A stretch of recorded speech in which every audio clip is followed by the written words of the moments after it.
করেছিস রে? এই যে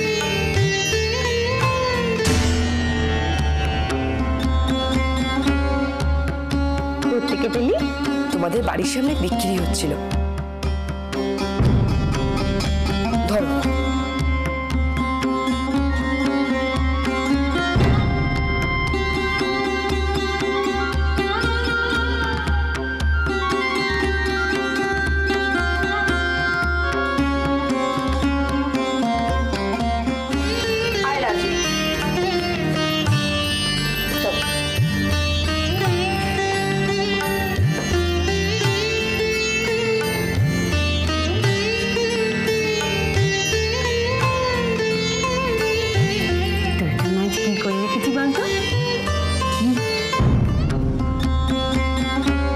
আলু বখরার চাটনি।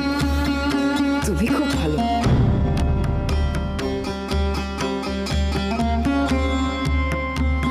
যা বালায় খুব।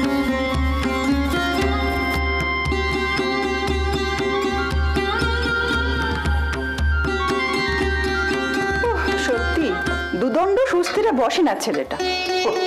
তুই যে বলিস, আচ্ছা এটা যে সুস্থির হয়ে বসার বয়স? তোর হাতে ওটা কিনে নিয়ে যাবো। আমের আচার। না, রাস্তা থেকে কিনে আনা আচারগুলো তুই খাবি? কেন খাবো না? কেন কিনা কি দিয়ে বানানো গুলো? তাতে কি মানুষই তো খায়। বদ্দি, মল্লিকার টেপি উপরে একলা আছে, আমি ওখানে যাচ্ছি। ঠিক আছে তুই যা, আমি এখানে রয়েছি।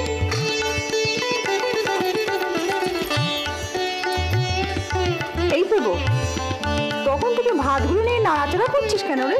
কখন খাবি? খাচ্ছি তো। ওটাই খাচ্ছিস, আমি দেখতে পাচ্ছি না। আচ্ছা কি হয়েছে বলতো তোর? এসে থেকে দেখছি মুখ গোমরা করে রয়েছিস। এই বড়দা, কি হয়েছে রে? কি আবার কিছু হয়েছে নাকি রে? চেপে যাচ্ছ কেন বড়দা? আসল কথাটা বলেই দাও না। কি হয়েছে রে বেবা? কি মেজদা, বলবো নাকি কি হয়েছে তোমার? এই শোন, তোর এই ট্যাগ ট্যাগ কথা দিই না, বিরক্ত করাটা বন্ধ কর। সালা পয়সা না ছড়ালে তো মুখ খুলিস না, মক্কেল মরে গেলেও তো মুখ খুলিস না, বাড়িতে এসে বক বক যত, তাই না? এবার মুঠো পয়সা ছড়িয়ে মুখের উপরে। মাঝে কি স্বপ্ন দেখলেন? মেজ ঠাকুর খারাপ সময় কতদিনে কাটবে কে জানে। ওনার খারাপ সময় কাটবে, আমার শুরু হবে।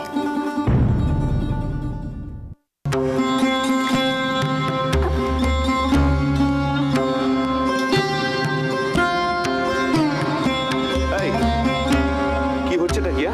কি হচ্ছে এগুলো? আমার খিদে নেই। খিদে নেই মানে? মাছটা তো খাবি। বলছি তো খিদে নেই।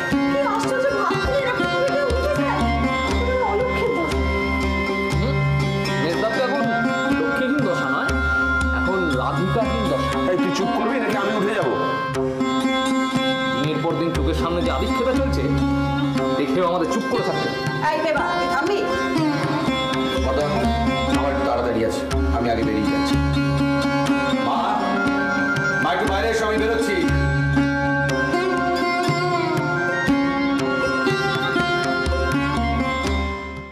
ও মেজো বউ, যা না, একবার গিয়ে দাঁড়া না। কেন? কেন কি? মেজ ঠাকুর বেরোচ্ছে, একই মাথাটা গরম হয়ে আছে। তা আমি গিয়ে কি করবো? মাথায় ঠান্ডা জল ঢালবো? তুই না বড্ড কুমার, যাবি না তাহলে? না, আমি বাপু বুঝিনি। মেজ ঠাকুর রেগে আছে, তাকে দেখলে আমারই কেমন ভয় ভয় করে। তুই না কেমন যেন একটা। তোমার কিসে ভয় করে না আমাকে একদিন বলো তো দিদি।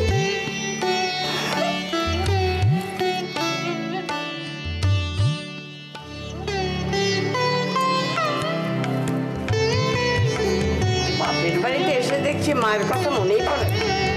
বেজবার ঘরে ছিল গো। জানি তার ঘরে ছাড়া আর কোথায় থাকবি? কি আমার মধু পাস করতো সে কথা কয়ে? না গো, হ্যাঁ ভেবেই যা, ও কথাই ভেবে যা। কখনো দেখেছিস মাকে দুপুরে ঘুমোতে? মা, তোমার শরীরটা বড্ড ভেঙে পড়েছে। রাখতো, এই শরীরে কত যজ্ঞি পার করে দিলুম। আর ওই যে ও বাড়ির বড় বউয়ের ছেলে, বইতে হলো 150 লোকের রান্না একা হাতে করলো, কেউ একটা নুন হলুদও এগিয়ে দেয় না। পারবি তোরা? না পারবে আমার বউয়েরা? সে তোমার অন্য ব্যাপার ছিল, কিন্তু এখন যা দেখছি তুমি একটু শরীরের যত্ন নাও না, একটু শুকুরি দাও তো। যত্ন নিয়ে বা কি করবো বল? বুকের ওপর পাহাড়ের মতো আইবুড়ো মেয়ে দাঁড়িয়ে আছে, তার বিয়ে দিতে না পারলে তো মরেও আমার শান্তি নেই। মা, অমন কথা বলো না। দেখো, এবারে একটা কিছু লেগে যাবে। কি যে বলিস না, বেবর বিয়ের পর থেকে তো চেষ্টা চালাচ্ছি, হচ্ছেটা কই? মা, উনি বলেন না, দেখো তুমি যত চেষ্টাই করো, যা কিছুই করো না কেন, কখন কোনটা হবে সে আগে থাকতে ঠিক হয়ে রয়েছে। সে সময় না এলে কিচ্ছুটি হবার জো নেই কো। সে সময় কবে আসবে রে সুশীল? আমি কি তা দেখে যেতে পারবো? মা, অমন করে বলছো কেন? দেখো, ভাইরা তো চেষ্টা করছে নাকি? ভাইরা শুভ ছাড়া আর তিনটে কি ভাবে যে তাদের একটা আইবুড়ো বোন আছে বাড়িতে? ভাবে না। মাঝে মাঝে আমার দুঃখ হয় জানিস, যে 3টে অপগণ্ডকে আমি কি করে পেটে ধরেছিলাম। এখন যে যার পায়ে দাঁড়িয়েছে, রোজগার করছে, কিন্তু সংসারের কথা কি ভাবে? ভাবে না।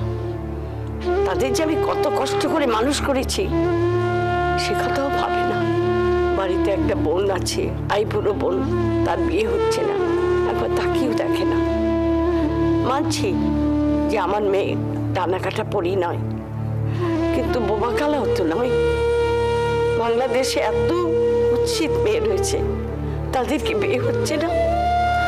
সব আমার কপাল, বুঝলি সুশীল, সব আমার কপাল। আমার কপালের জন্য এসব হচ্ছে। মা, অমন ভাবে বলো না। দেখো, আমার মন বলছে এবারে একটা কিছু হবে। মা, সেই ভরসাতেই তো সকালবেলা চোখ খুলি, ভাবি রাধারমন আমার প্রতি এত নিষ্ঠুর হবেন না, আমার ভালো নিশ্চয়ই তিনি কিছু করবেন ভাবি। মা, তোমার সেই সরলাকে মনে আছে? আমার পিস্তুত ননদ, ওর দেওর জন্য রাজুর কথা বলছিল। কাজে কমে রাজুকে দেখেছে আর কি। তো তোমরা তো তখন সে ওই আমার স্ট্রিটের সম্বন্ধটার কথা ভাবছিলে, আমি ওই নিয়ে কিছু কইনি। তো এখন কি কথা পারবো? সে কি বিয়ে না করে বসে আছে এতকাল? না না, গত আশ্বিনে তো তার দেওর মারা গেল, এখন তো কালাশোধ চলছে। দাঁড়াও, আমি গিয়ে কথা পারি। হ্যাঁ, ঠিক আছে।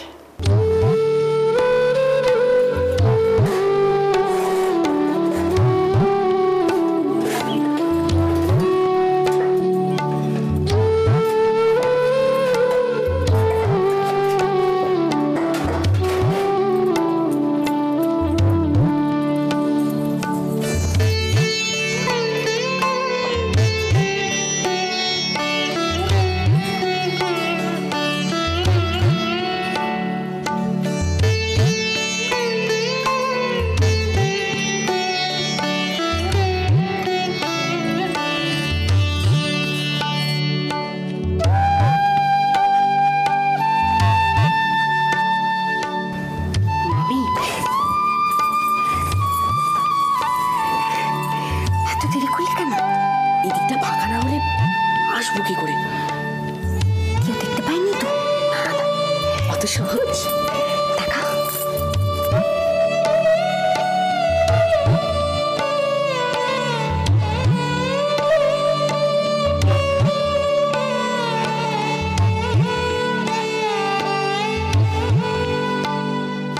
কালি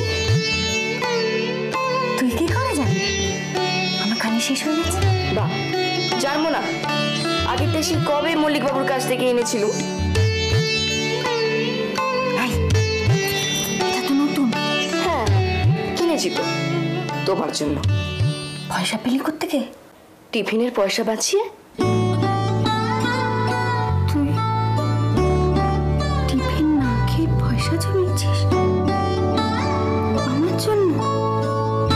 টিফিন না খেয়ে কে বললো? কেলাসে সবাই তো টিফিন আনে, সবার থেকে একটু একটু করে খেয়ে অনেক হয়ে যায়, টিফিনের পয়সাটাও বেঁচে যায়। কি গো মেজু মামি, তুমি ওরকম ভাবে তাকিয়ে আছো কেন? কিছু না, তুই এখন পালা। কিলু বলে কিলু বলে তুমি ঘুমোনি এখনো? আমি ঘুমোলে তোমার বেশ ভালো হয় না? দেখাও কি দিল। মহার্ঘ জিনিস, তোমাকে দেখাবো কেন? দেখাবে না তুমি? কাকে কাকে বলবে? মাকে না তোমার মেজদাকে? বলতেই পারি। থাক, আর অশান্তি বাড়াতে হবে না।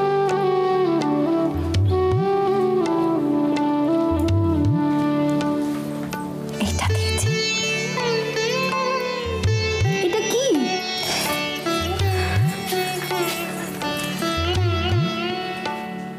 কলমের কালি। বাহ, ব্যবস্থা তো বেশ পাকা করে রেখেছো। ও বাড়ির বৌদির কাছ থেকে বই, বড়দির ভাগ্নের কাছ থেকে কালি আর কলম, সব ব্যবস্থাই করে রেখেছো দেখছি। সেই জন্য তো তোমাকেও বলি, তাস খেলা ছেড়ে বই পড়তে শেখো, দেখবে আর অনেক বেশি মজা। থাক, আমার আর মজায় কাজ নেই। যেদিন ধরা পড়বে না, সেদিন বুঝতে পারবে কিরকম মজা। কি আর হবে, জেলও হবে না, দীপান্তর হবে না, সে হলে তো বাঁচত।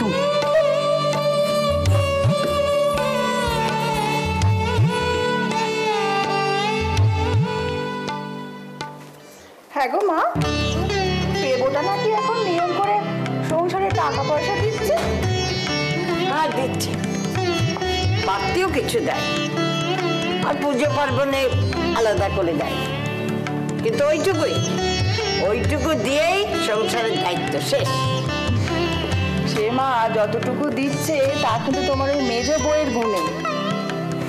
বাবা, মেজো বউ কত ছেলেবেলা থেকে পেবোর হাত দিয়ে সংসারে টাকা দেওয়াচ্ছে, নইলে তোমার ছেলেটিটা হাত দিত।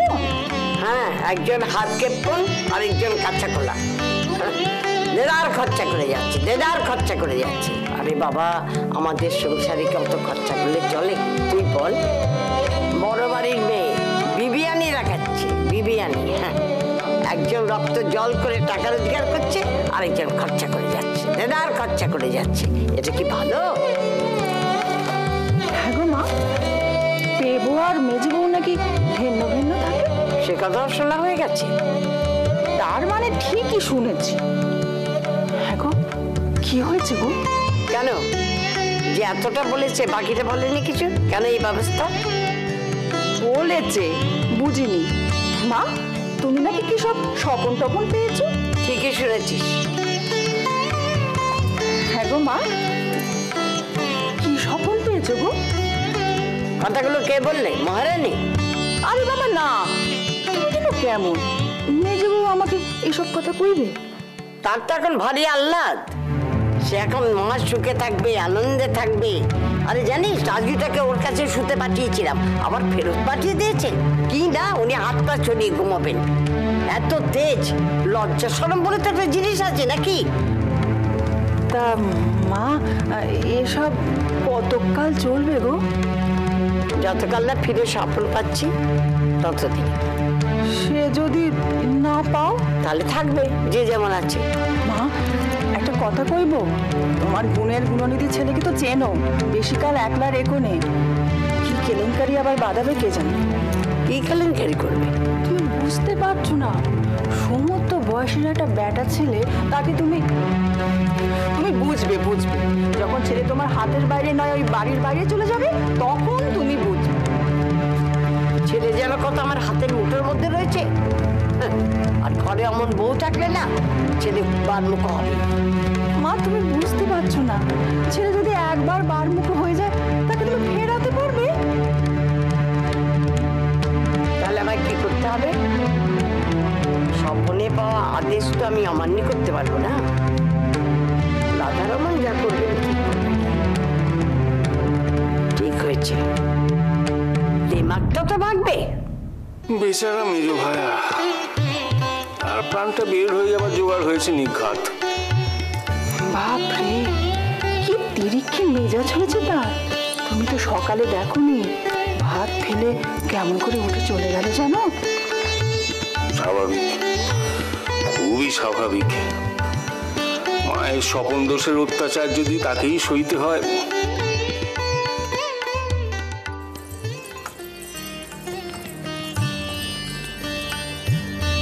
চাটা এখানে রাখুন। দেখেছো গিন্নি, সাধে কি বলি, মেজো গিন্নি আমার অন্তর্যামী। ঠিক জানে এই বুড়ো নন্দার প্রাণটা কখন চায়ের জন্য কাঁদে। তা এতদিন ধরে দেখছে, জানবে না? সে তো তুমি তার চেয়ে অনেক বেশি কাল দেখছো। জানো আমার প্রাণ কিসে কাঁদে? না, জানি না, আর জেনে কাজও নেই। কি রে মেজবু, সকালে যে কথাগুলো আমায় বললি, বলিও নাকি? কি কথা, কি কথা গিন্নি? কি মেজো গিন্নি আমার সম্পর্কে গোপন কিছু বলেছে নাকি? বলেছেন। কি রে, বলবো? বলো, আমি তো লুকিয়ে কিছু বলিনি। বলো না গিন্নি, আমার যা তর্স হয়েছে না গো। সে ওর নাকি তোমার সঙ্গে ভারী ঝগড়া আছে। সে কি, এই বুড়োর সঙ্গে ঝগড়া কিসের? সেই ব্যথা যে প্রাণে সইবে না গো। সে ঝগড়া অনেক পুরনো ঝগড়া। তুমি নাকি সেই পেতম দিন এবারে দরজা বন্ধ করে তাকে পালাতে দাওনি। ও ইস, মেজো গিন্নি এতকালের মধ্যে একটিবার বললে তো এই ঝগড়া মিটিয়ে দুজনে একসঙ্গে পালাবার চেষ্টা দেখতুম। হ্যাঁ রে মেজবু, তোরও সেরকম কোনো মতলব আছে নাকি রে? মোটেই না, আগে ঝগড়া মিটো, পরে অন্য কথা। এই সকাল থেকে এসে স্তক ভাবছি কি যেন একটা ফাঁকি পড়ে যাচ্ছে, কি যেন একটা ফাঁকি পড়ে যাচ্ছে। এতক্ষণে ফাঁকিটি ভরাট হলো, বুঝলে না তো? মেজো গিন্নির এই মধুক্ষরা কণ্ঠটি।